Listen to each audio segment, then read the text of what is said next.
Hello, it's that time again. The Mindful Movement Podcast. We're here, the two of us. We are here.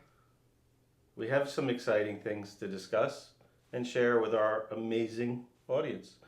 That rumor is just hit 900,000 followers this morning. I couldn't believe it when I saw that number when I woke up this morning.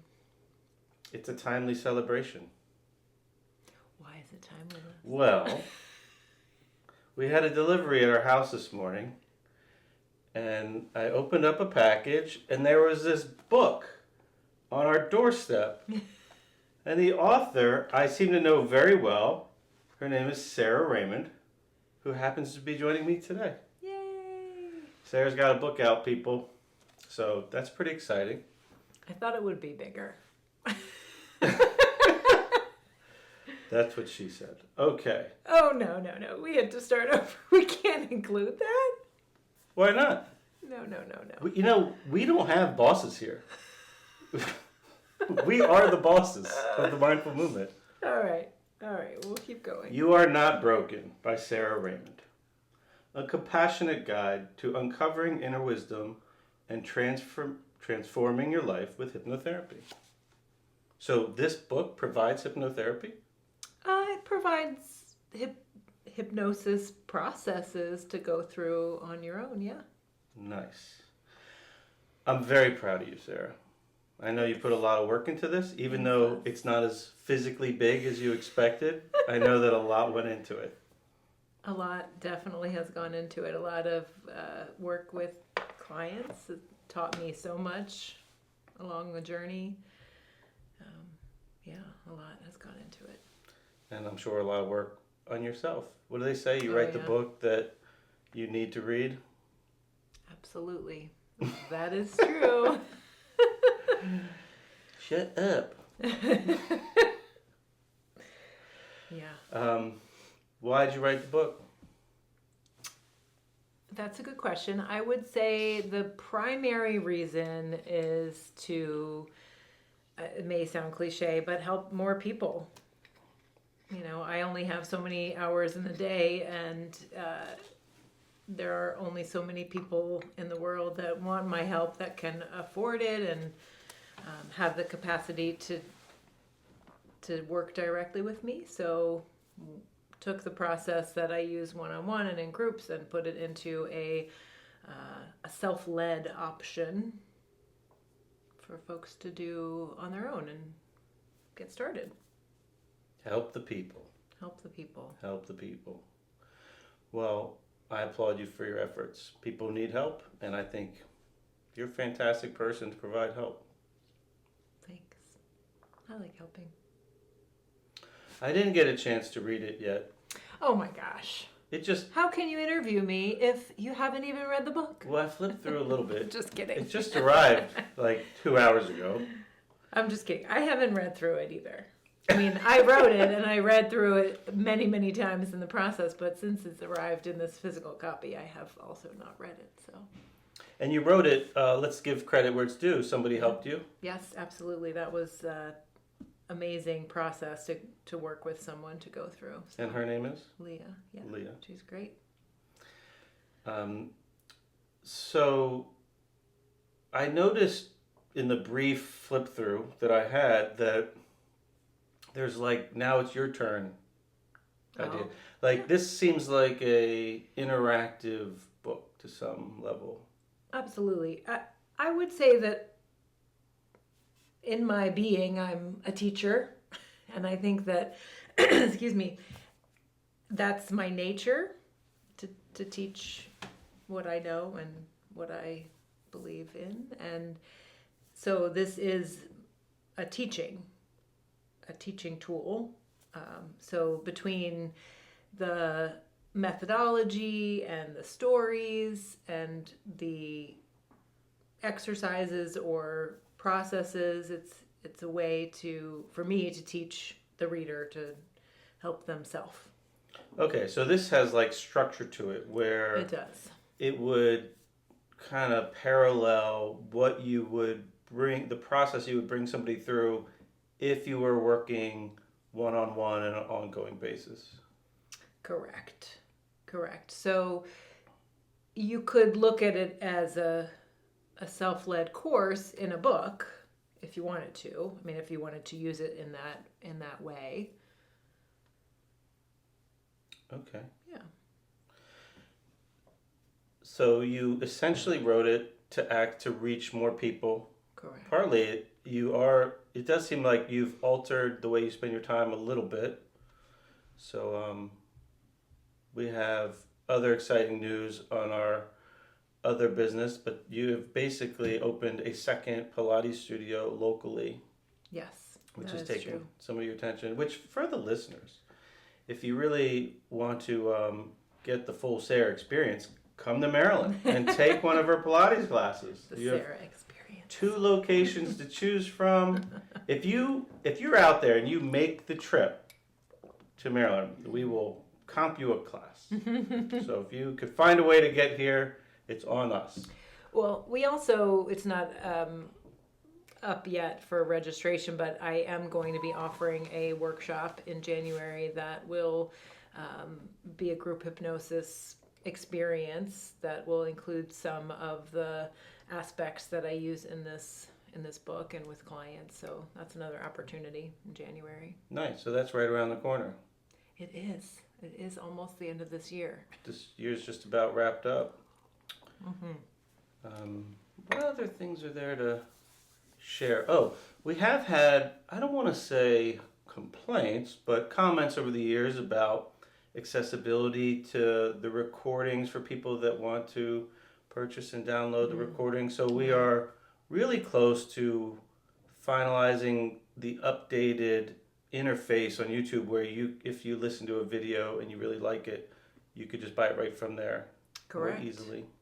Yeah, I mean, YouTube is an ad-supported platform, and we don't really have a ton of control over where the ads go and what ads come up and what they're saying, and that's how we have the ability to keep making the content that we make, but it's not ideal. So people like to have ad-free content, and also we've had a lot of listeners that would prefer to have access to the recordings without needing to be in Wi-Fi or cellular service. So the recording store is a really great place. Yeah. So the user interface there will be much smoother really soon.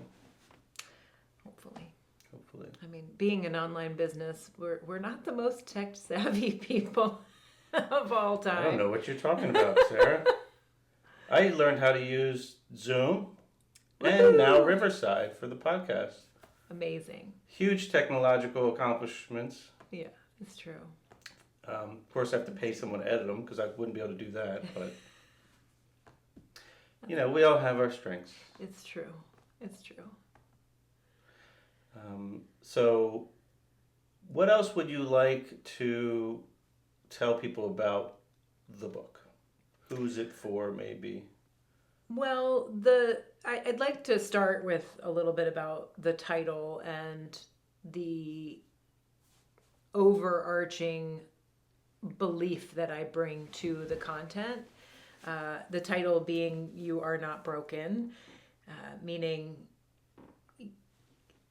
and this is something that I need to remind myself of very often, and clients that I work with as well, but looking at things that we want to change about ourselves can feel like something's wrong, something's broken, something needs to be fixed. And when we approach our transformation or evolution from a perspective of essentially judgment, right? We are judging ourselves for not being perfect or not being right or needing to be fixed. We can't heal. We can't make a change from that place, from that experience. We need to first we need to recognize that we want to make a change. So there is inherently a bit of judgment that has to precede the change. But then having acceptance and compassion and really just acceptance for yourself and what you've gone through and how that may have served you in the past. That's when you get to that state, that's really where change is possible. And that's something that I really endeavor to bring to the table when I work with clients, to have that acceptance for them if they can't yet have it for themselves, and be a place of compassion and be a safe place of acceptance, so that eventually maybe they can get there too.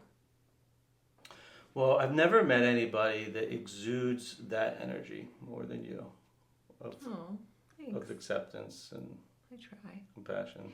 I will also say that I know firsthand that it's hard to do for yourself. And I still struggle with that at times and still need, an outside person. Sometimes it's you, sometimes it's the coach, sometimes it's the therapist to say, it's okay. You don't have to fix that. And looking at how these patterns and these behaviors may have been beneficial in some way in the past. Like if I look at drive for achievement as now it might be looked at, for me at least, I might look at it as causing suffering at times. Maybe I'm working too much, or I'm working too hard, or I'm just bringing an intense energy that's unnecessary to my work because of my need for approval or drive for success. Now it's like a maladaptive pattern. But in the past, let's say when I was a teenager or a preteen, and that was how I understood my worth, and that was how I received validation from my parents, it was useful for me at that time. And so when I can see my younger self and have compassion for her and accept that that was the strategy that worked for me at that time, that was all I knew at that time, the only resource I had, then I can start to make some shifts in the present day. Then I can have a little more compassion and acceptance. It's funny, just very recently, I remember, because it was very recently, that you had I don't want to say startled yourself, but you had a moment of of your recent behavior with work, and I don't know if attachment's the right word, but attaching your identity to your work a little more than felt comfortable for you. At one point it was I'm turning into my mother or whatever kind of moment. Well, I know a good book you could read to maybe work through that. Thank you. To be fair, I own that business with my mom, so there's a lot of relational dynamics that come into play, and blessing and a curse. A blessing and a curse, absolutely. And we learn about ourselves. We get to know ourselves in relation with others. And while relationships can absolutely be challenging at times, they are opportunities to learn and recognize and help ourselves grow. For sure. But sometimes it just takes someone else helping you see yourself from a more broad perspective and be able to be aware and recognize those habits and patterns and behaviors that we may not see when we're so ingrained in it. Right. Yeah. Yeah, I feel like we're kind of lucky because we've been talking about this stuff for a while, and we're a little quicker to see it in each other, and we could hold a mirror up for each other a little bit when needed. Sure.